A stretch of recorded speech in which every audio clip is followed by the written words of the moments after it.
benshi barabivuga nanjye ntarayabona nanjye numvaga ibintu nk'ibyo nkubona ibintu bitabaho nkavuga ati sara amafaranga buriya yaramba sa amafaranga yamara umunsi umwe cyangwa ibiri buriya ntibayaguha ari mazima mu kanya kabiri papuro nanjye ibyo bintu ntarayabona nanjye narabitekerezaga ariko nyifata ari amafaranga nabaje kwigiramo akikango ndabanza ndayabika umunsi wa mbere ibiri itatu cyumweru kirakubita nyafite mbona n'amafaranga mazima nkajya guhahisha ikintu nkabona amafaranga mazima nyajyana muri business mbona amafaranga mazima na nubu kandi ndacyari kuyakoresha uracyayakoresha ngaruka zayo nukuri rwose bya bintu nibyo iyo ko ari menshi wayajyanye kuri banki barayakira ariko sadarwe je mfite ibibazo byinshi rega kuri banki amafaranga batakakira nangaye ngo yikomana we wenda ushobora kuba wumvishe ubwinshi nkanye n'ubundi ntago nari nsanzwe nkoresha banki urumva gufunguza konti nahise njya gufunguza ndavuga ati kuko ntago ndaritanyana amafaranga yose tanyashora muri business reka ncoremo makeya andi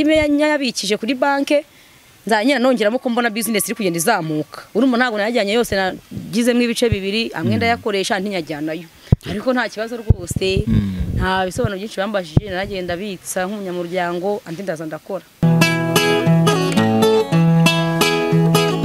iyo nitegereje neza nkareba amazi na Innocent iyo nitegereje neza nkareba amazi na Innocent nekereza urugendo rurerure mwagenze kuva mu buto bwanyu mwakabeje gukundana I love you so much come to me je t'aime trop nalinga mingi wana Manzi na Innocent nukuri ndabashimiye mwahisemo neza nukuri muraberanye Manzi na Innocent songa mbere turabashyigikiye Uzagana wifurize ibihe byiza wowe wakoze subscribe kuri Manzi na Innocent TV nawe utari kwandizera ko ugiye kwikora kugira ngo tujye tubana 5 kuri 5 ndagusuje wowe uri muri America ya Australia Canada nandi agiye hatandukanye ndagusuje wowe wakoze subscribe ndetse nkwifuriza amahoro n'imigisha bituruka kuri Nyagasani murabizi ejo bundi ahangaha mba ndifashe ngiye gusura uyu muvandimwe mu rugo arembye ameze nabi haza kubaho ibitangaza haza gukorerwaho ibitangaza amaze gukorerwaho ibitangaza umurwayi wacu arakira amera neza ikintu cyatumye muhamagaza rero cyari kugira ngo mubaze umutungo yakiriye amafaranga yabonye yakoresheje iki ese ubuzima bwarahindutse ese afite business yakoresheje ese amafaranga arakora ni mazima ese bimeze bite ndagira ngo utuganirize utubwire amafaranga wakiriye kuko muri muzima aho ndi kubibona uri muzima yego warakize uri muzima amafaranga wakiriye ntago mwigeze muyaryaniramo inzara umugabo ntiyifuje kugaruka ndagira ngo ibyo byose bidushyirireho umucyo muhawe ikaze banyakubwa yego amafaranga icyambere ni mazima arakora yego rwose kandi yangiriye n'akamaro ubu ngubu ndakora ndacuruza mfite aka business nanjye nashinze yego sado umva ibyishimo ari nabigira kase nsimbuke nguruke ubu nta bintu byinshi navuga ku byishimo ko ndabifite amafaranga ni mazima arakora uwo mugabo mbwira ngo wenda yaraje ngo tuyarwaniramo ntago yegeze aza urumva ndakora mbayeho neza n'abana banjye nta kibazo umugabo ntago yegeze aza ariko nzi ko ari amafaranga ari menshi menshi bari menshi nyine amafaranga aba menshi ariko nayo pe burya umuntu agwa amafaranga ukaba wagira aka business wakoramo kakwinjiriza ukarya saa sita n'ijoro ukishyura n'inzu ayo mafaranga ntago ari make business ukora se business wahishamo kuba wakora ni nka business yihe njye nahisemo kwicururiza imyenda kuko nicyo kintu nabonaga abantu bahora bambara abantu bakenera kwambara kandi iyo umuntu yambaye neza agaragara neza yego kwaho ubu wabaye mutezi sikofi ntabwo ndagera ku rwego rw'ariko ntabwo bizaza rwose ndishimye nawe uri kubibona ese ko ari benshi bavuga ngo ari amafaranga abatanzwe mwa buriya buryo ntabwo aba ari mazima nangwa se ngo abe yizewe mu buryo bumwe cyangwa ubundi cyangwa se ngo we wakoramo business irambe y'igihe kirekire tuba bari dushyirireho umucyo ku bantu bafite ibibazo bimeze gutyo. Kandi urabona turi mu minsi mikuru, dukeneye amafaranga yo kwinjoyinga, dukeneye school fees z'abana, urabona bagiye gufunga, dukeneye iki? Shyiraho umucyo byibuze wenda natwe niba ngombwa abadukurikiye abakunzi bacu babagane ibintu bigende neza. Abantu benshi barabivuga nanjye ntarayabona. Nanjye numvaga ibintu nk'ibyo nkubona ibintu bitabaho, nkavuga ati sara amafaranga buriya yaramba, sa amafaranga yamara umunsi umwe cyangwa ibiri, buriya ntibayaguha ari mazima mu kanya kabiri papuro. Nanjye ibyo bintu narayabona, nanjye narabitekerezaga. Ariko nyifata ari amafaranga nabaje kwigiramo akikango. Ndabanza ndayabika umunsi wa mbere, ibiri, itatu icyumweru kirakubita. Nyafite mbona n'amafaranga mazima. Nkajya guhahisha ikintu nkabona amafaranga mazima. Nyajyana muri business mbona amafaranga mazima. Na n'ubu kandi ndacyari kuyakoresha. Uracyayakoresha? Nta ngaruka zayo n'ukuri rwose bya bintu nibyo. Iyo ko ari menshi wayajyanye kuri banki barayakira. Ariko sadarwe. Je bafite ibibazo byinshi rega. Kuri banki amafaranga batakakira nangaye ngo yikamana we. Wenda ushobora kuba wumvishe ubwinshi ukavuga ati wenda nibayakira ari menshi ngo bibana ahubwo ntibigeze bakubaza ibibazo byinshi se yavuye he, wayabonye ute, yanyuze mu zindi ngo bakubaza ibintu byinshi kubanya ari amamiliyoni. Nkanye n'ubundi ntago nari nsanzwe nkoresha banki, urumva gufunguza konti nahise njya gufunguza, ndavuga ati kuko ntago ndaritanyana amafaranga yose tanyashora muri business, reka ncoremo makeya andi me yanyabikije kuri banki, nzanyira nongeramo ko mbona business iri kugenda izamuka. Urumva ntago najyanye yose nagizemo ibice bibiri, amwe ndayakoresha ntinyajyanayo. Ariko nta kibazo rwose, nta bisobanuro byinshi bambashije, naragenda bitsa nk'umunyamuryango andi ndaza ndakora. Urakora? Yego.